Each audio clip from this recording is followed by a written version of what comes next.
विद्यार्थियों, पिछला टॉपिक में हमने मुद्रा के महत्व पर चर्चा की थी कि मुद्रा क्या है और उसका किसी भी देश की अर्थव्यवस्था में क्या महत्व होता है।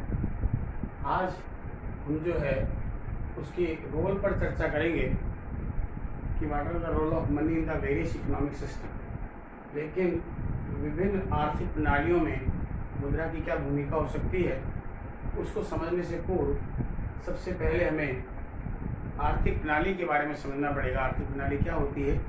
आर्थिक प्रणाली से तात्पर्य एक ऐसी प्रणाली से है जिसके अंतर्गत कोई भी देश अपनी आर्थिक क्रियाओं को संपन्न करता है।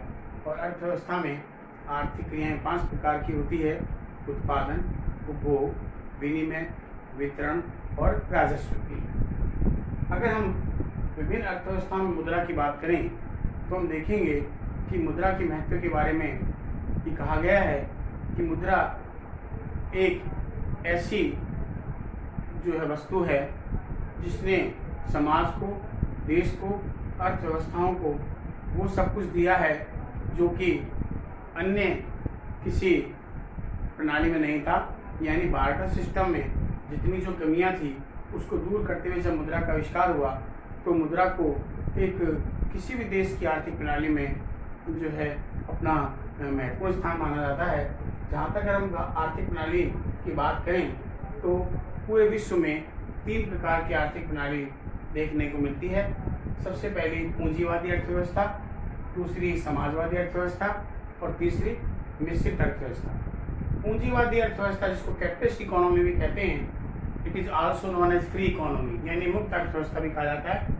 और इसका तात्पर्य यह है कि किसी भी देश की अर्थव्यवस्था पूंजीवादी अर्थव्यवस्था वह अर्थव्यवस्था कहलाती है जिसमें आर्थिक क्रियाओं पर सरकार का कोई नियंत्रण नहीं होता। यानी the whole decision is taken by the private sector, यानी सभी आर्थिक क्रियाओं पर निजी क्षेत्र का प्रभुत्व होता है। इस पूंजीवादी अर्थव्यवस्था की कुछ विशिष्ट प्रकार की विशेषताएं पाई जाती है। जैसे इस अर्थव्यवस्था में साधनों पर निजी क्षेत्र का पूर्ण नियंत्रण होता है।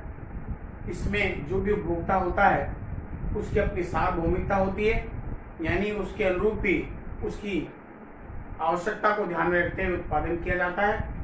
इसमें उपभोक्ताओं का शोषण होता है, कीमतें वस्तु और सेवाओं की ऊंची होती है और कंसंट्रेशन ऑफ इकोनॉमिक पावर, आर्थिक सत्ता का केंद्रीकरण किया जाता है। यानी जो है जो पूंजी जो है वो कुछ ही लोगों के हाथों में कंट्रोल रहती है, नियंत्रित रहती है और लाभ कमाना जो है इस अर्थव्यवस्था का सबसे बड़ा उद्देश्य होता है।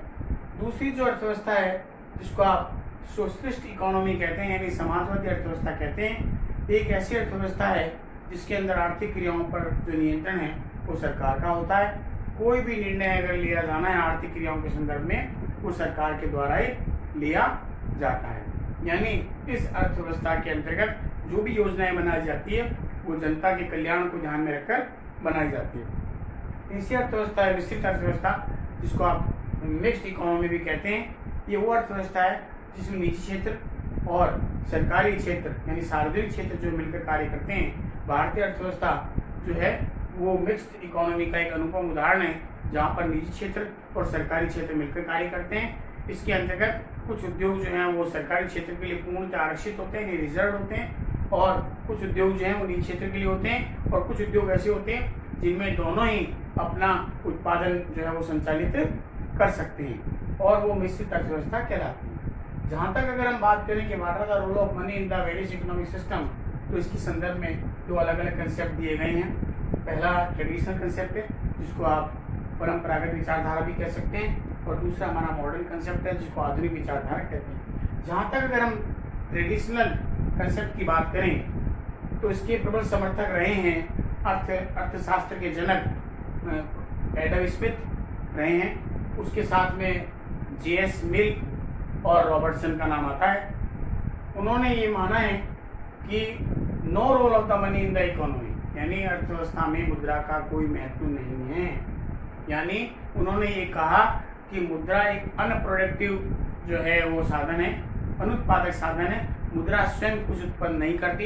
इस बात को लेकर एडम स्मिथ ने तो यहाँ तक कह दिया कि मुद्रा जो है एक सड़क के समान है जिसके ऊपर कुछ भी हम उत्पादित नहीं कर सकते, यानी मुद्रा का अपना कोई रोल नहीं है, स्वयं का अपना कोई रोल जो है वो इसके संदर्भ में नहीं है। लेकिन इसके विपरीत जो विचारधारा दी गई, जिसको आप मॉडर्न कंसेप्ट कहते हैं, आधुनिक विचारधारा, उसके समर्थक प्रोफेसर मार्शल हैं, क्राउथर है, पिगू है, उन्होंने मुद्रा को बहुत ज़्यादा महत्व दिया है। उन्होंने कहा है कि money plays a very important role in the economic activities, यानी आर्थिक क्रियाओं में मुद्रा का बहुत बड़ा रोल है। वर्तमान समय में अगर हम बात करें, जहाँ हम वैश्वीकरण की बात करते हैं, ग्लोबलाइजेशन की बात करते हैं, वहाँ मुद्रा का महत्व जो है वो और भी ज़्यादा हो जाता है। यानी कोई भी आर्थिक क्रियाएं हम मुद्रा के बिना संपन्न नहीं कर सकते। और यानी चाहे आप उत्पादन के संदर्भ में बात करें, चाहे आप उपभोग के संदर्भ में बात करें, चाहे आप एक्सचेंज के संदर्भ में यानी विनिमय के संदर्भ में बात करें, चाहे आप डिस्ट्रीब्यूशन यानी वितरण के बारे में बात करें, और चाहे पब्लिक फाइनेंस यानी राजस्व के बारे में बात करें, कोई भी आर्थिक क्रियाएं जो हैं वो मुद्रा के बिना संपन्न नहीं हो सकती। यानी हम आर्थिक क्रियाओं का संचालन बिना मुद्रा के करने की कल्पना भी नहीं कर सकते। अब अगर हम बात करें अलग अलग अर्थव्यवस्था में क्या रोल रहेगा मुद्रा का, तो सबसे पहले हम देखते हैं कि पूंजीवादी अर्थव्यवस्था में क्या रोल है। तो पूंजीवादी अर्थव्यवस्था में जो भूमिका है इसको हम 3 भागों में बांटेंगे। सबसे पहला आर्थिक क्षेत्र में इसकी क्या भूमिका होगी, नंबर 2 पॉलिटिकल सेक्टर यानी राजनीतिक क्षेत्र में इसकी क्या भूमिका होगी, और नंबर 3 सोशल सेक्टर यानी सामाजिक क्षेत्र में मुद्रा की क्या भूमिका होगी।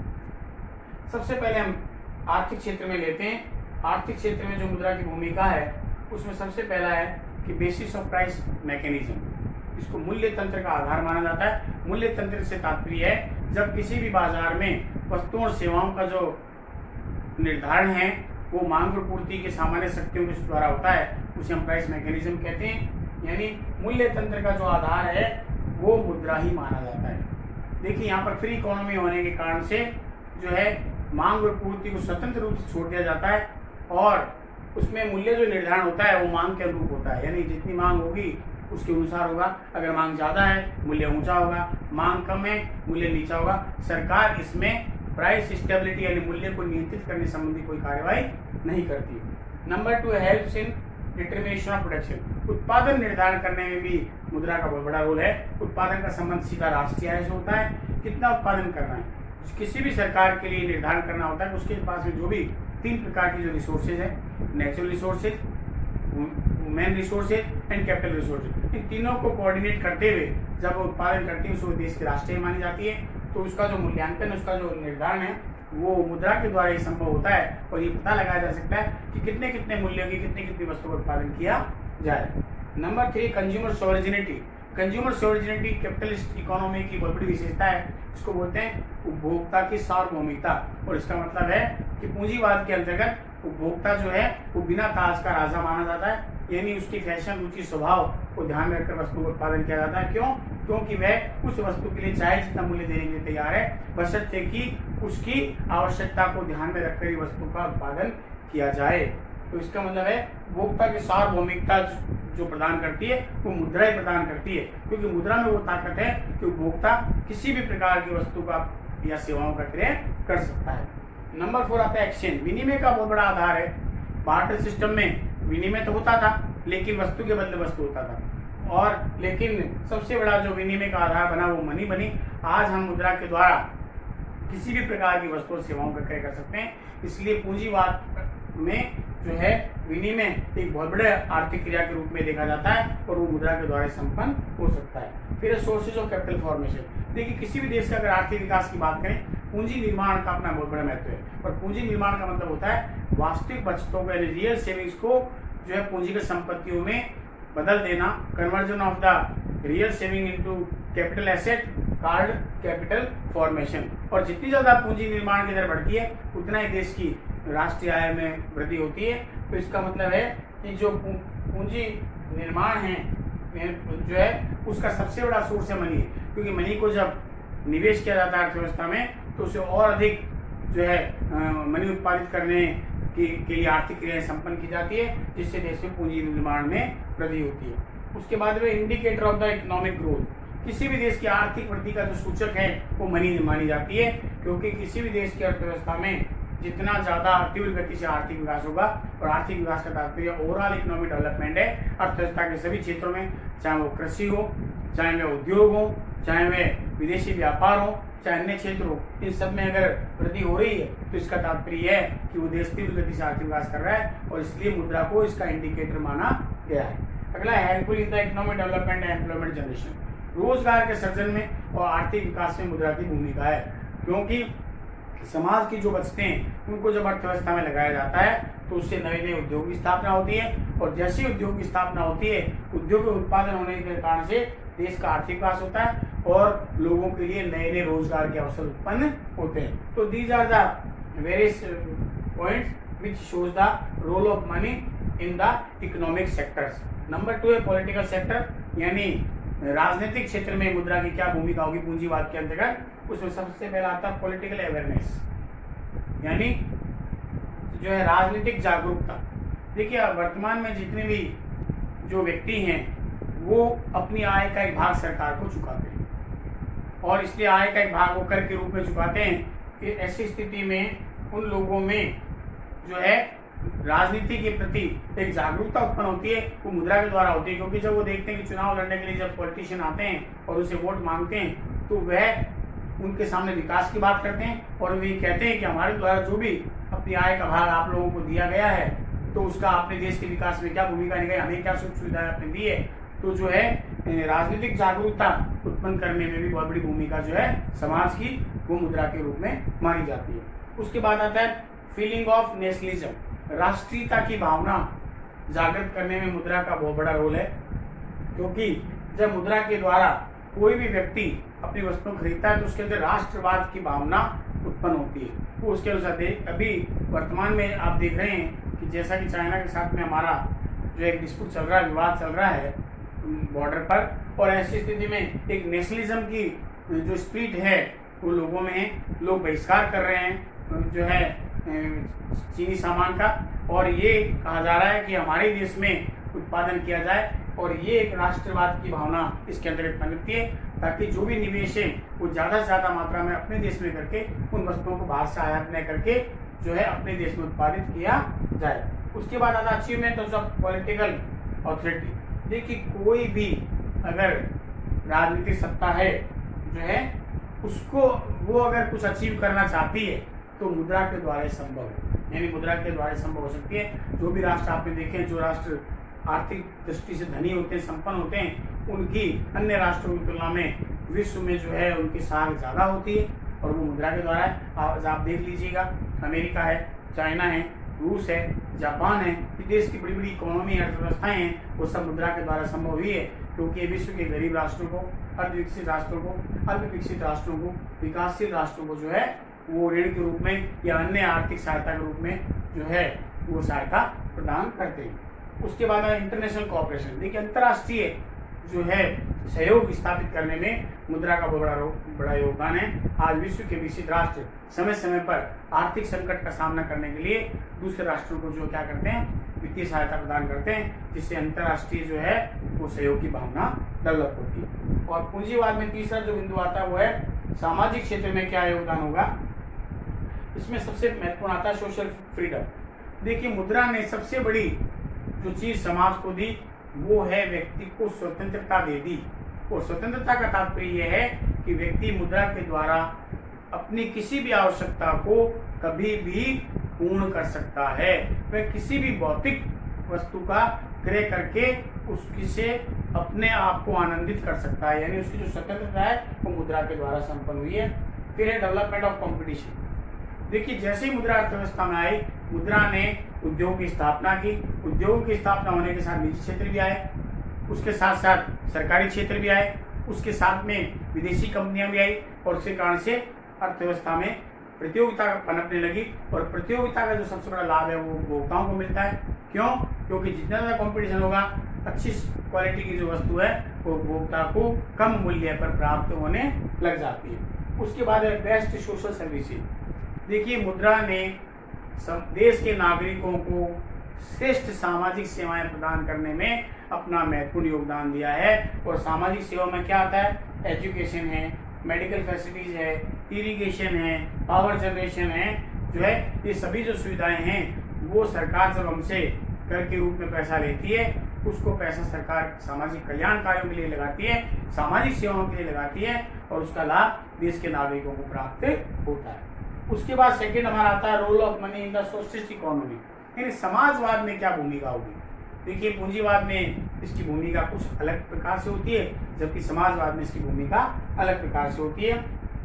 सबसे पहला बेसिस ऑफ वैल्यूएशन, यानी ये मूल्यांकन का आधार है समाज में, यानी समाजवादी अर्थव्यवस्था है उसके अंदर जितनी भी आर्थिक क्रियाएं हैं उसमें सरकार का नियंत्रण होता है और सरकार के कार्यों का जो मूल्यांकन है वो मुद्रा के द्वारा होता है। जितने भी बजट बनाए जाते हैं, आर्थिक नियोजन को जब अपनाया जाता है, 5 प्लान्स बनाए जाते हैं, उसका मूल्यांकन मुद्रा के द्वारा ही किया जा सकता है और इसलिए जो मूल्यांकन का सबसे बड़ा जो आधार है वो मुद्रा ही होती है। Number 2, payment of goods and services, यानी समाजवादी अर्थव्यवस्था में जो भी वस्तुओं सेवाओं का जो भुगतान किया जाएगा वो मुद्रा के द्वारा ही जो है संभव होता है, इसलिए भुगतान का सबसे बड़ा आधार जो है वो मुद्रा ही मानी जाती है। उसके बाद में distribution of the share of production factor, मैंने आपको बताया था किसी वस्तु के उत्पादन में 5 साधन लगते हैं, लैंड, लेबर, कैपिटल, ऑर्गेनाइजेशन और एंटरप्रेन्योर, सबका अपना अपना हिस्सा होता है, चाहे उसको लगान के रूप में मिले, चाहे उसको ब्याज के रूप में मिले, चाहे उसको मजदूरी के रूप में मिले, चाहे वेतन के रूप में मिले, चाहे लाभ के रूप में मिले, किसको कितना मिलना है।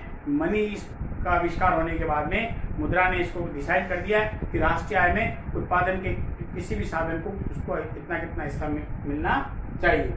उसके बाद में हमारा आता है सेविंग एंड कैपिटल फॉर्मेशन। देखिए, समाजवाद में भी पूंजी निर्माण होता है और ऐसी स्थिति में आय का एक भाग जो समाज के लोग बचत करते हैं, जिसको आप समाज की बचत कहते हैं, एक भाग कंजम्पशन होता है, दूसरा भाग सेविंग होता है। सेविंग जो है जब मोबिलाइज होती है वित्तीय संस्थाओं के माध्यम से, बैंकों के माध्यम से, तो वो क्या बन जाती है, जैसे बचतें गतिशील होती है तो कन्वर्जन इनटू कैपिटल एसेट हो जाती है, यानी पूंजीगत संपत्तियों में उसका जो है परिवर्तन हो जाता है, वो पूंजी निर्माण कहलाता है। तो समाजवादी अर्थव्यवस्था में भी पूंजी निर्माण को बढ़ावा देने में भी मुद्रा बहुत बड़ा रोल अपना अदा करती है। उसके बाद में फॉरेन ट्रेड, देखिए समाजवादी अर्थव्यवस्था में जो है वह विदेशी व्यापार को बढ़ावा देने में भी मुद्रा का बहुत बड़ा योगदान है, क्योंकि मुद्रा के माध्यम से कोई राष्ट्र देश में आयात कर सकता है, जो वस्तु स्वयं उत्पादित नहीं कर रहा है उसका वह अन्य राष्ट्रों से आयात करके जो है उनको जो भुगतान करना पड़ता है वो मुद्रा के माध्यम से ही कर सकता है।